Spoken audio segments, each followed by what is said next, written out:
Olá, amigos, sejam bem-vindos a mais um vídeo do meu canal. Eu sou o Lucas Knaip e vamos falar sobre Frenkie de Jong, porque a notícia que sai na imprensa espanhola é que ele pela primeira vez está disposto a deixar o Barcelona na próxima janela de transferências. O Barcelona tentou loucamente vendê-lo nas últimas temporadas, já chegou a ter um acordo com o Manchester United para acho que 75 milhões de euros na transferência, só que o jogador recusava, queria ficar no clube a qualquer custo e nada disso estava mudando. Agora que a gente vê ele ali no time, por mais que seja para mim o melhor meio-campista defensivo do time, né? Ele nem sempre tem tido todo o espaço que a gente imaginava e assim, né? Ele começa a vislumbrar um futuro fora do Campeonato Espanhol, que tudo está dizendo, até porque há interesses de clubes na Inglaterra, dois deles que eu vou comentar aqui, o Arsenal e o Manchester United, e assim, está próximo do período de renovação de contrato, se ele desejar assim, e aí a questão que a gente tem que falar, o Barcelona não vai pagar o mesmo salário que paga atualmente o Frenkie de Jong. Para quem não sabe, o salário do Frenkie de Jong, né, no básico, é 25 milhões de euros, é o que a imprensa diz.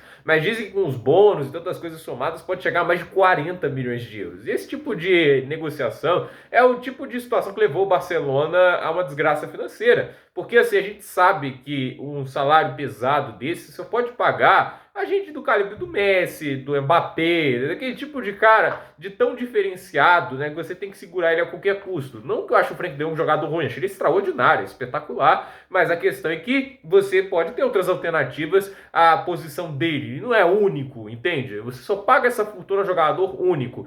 E a questão é que o Barcelona pagou esse salário para tentar evitar a concorrência, a era Bartomeu era de salários extremamente inflados, se olhar o que o Lenglet, o que o Antiti recebiam, não à toa a folha salarial do Barcelona na época do Bartomeu chegou a bater quase 700 milhões de euros, que era quase todo o faturamento do clube espanhol. Hoje a folha salarial cai para 270 milhões de euros, mesmo com todo o salário do Frenkie de Jong. Se ele sai, essa folha salarial ainda baixa mais e permite o Barcelona ter mais capacidade ali de fazer negociações, menos peso, menos endividamento. Isso é importante demais. Então, assim, a gente sabe que essa é a situação imposta, porém, o Barcelona estaria perdendo um dos seus melhores meio-campistas e um dos seus melhores jogadores, né? Perder esse jogador, sendo que o substituto no momento é o Oriol Romeu, é ruim, entende, né? Ó, você pode fazer lá o meio-campo com o Pedro e o Gavi, que são obviamente talentosíssimos, mas, né, eu acho que assim, não vai ter a mesma coisa, né? Acho que as funções que o De Jong faz são diferentes, né? E assim, a sorte do Barcelona é que ele ainda tem um tempinho de contrato no aspecto de poder ganhar com a venda dele, se ele está realmente disposto a sair, o Barcelona pode fazer caixa, pode realmente usar esse dinheiro para reinvestir no time em outros lugares, porque precisa. Então, assim, o Barcelona pode, obviamente, conseguir algo se o De Jong for vendido, mas a questão de meio campo fica um pouco complicada, visto que, assim, não vai dar para contratar um substituto do mesmo nível, sendo que o time tem um limite para gastar, entende? Ele não vai conseguir fazer investimentos pesados, e jogadores do nível do De Jong são caros, né? E assim, quais os times estão interessados no momento? Parece mais forte o interesse do Manchester United, por razões óbvias. Erik ten Hag é fã de Frenkie de Jong, adora o jogador, trabalhou com ele lá no Ajax, e assim, ele obviamente cairia como uma luva no meio campo para dar o apoio necessário ao Casemiro, entende isso? Se ele ficar, né? Porque tem esse detalhe também, né? Que falam que o Casemiro pode ir para a Liga Saudita.